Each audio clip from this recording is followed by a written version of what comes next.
അദ്ധ്യായം 110 അൻ-നസ്ർ, മദീനയിൽ അവതരിച്ചത്. നസ്ർ എന്നാൽ സഹായം എന്നർത്ഥം. അല്ലാഹുവിന്റെ സഹായവും വിജയവും ലഭിച്ചാൽ ഏതുവിധത്തിൽ പ്രതികരിക്കണമെന്ന് ഈ അദ്ധ്യായത്തിൽ നിർദ്ദേശിച്ചിട്ടുള്ളതാണ് ഈ പേരിന് നിദാനം. ബിസ്മില്ലാഹിർ റഹ്മാനിർ റഹീം.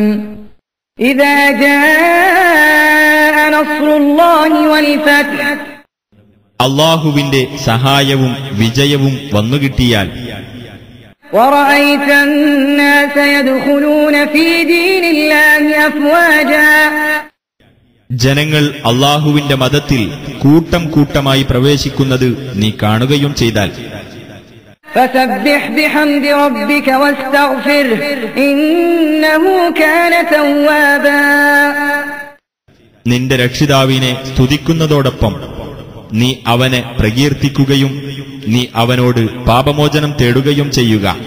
തീർച്ചയായും അവൻ പശ്ചാത്താപം സ്വീകരിക്കുന്നവനാകുന്നു.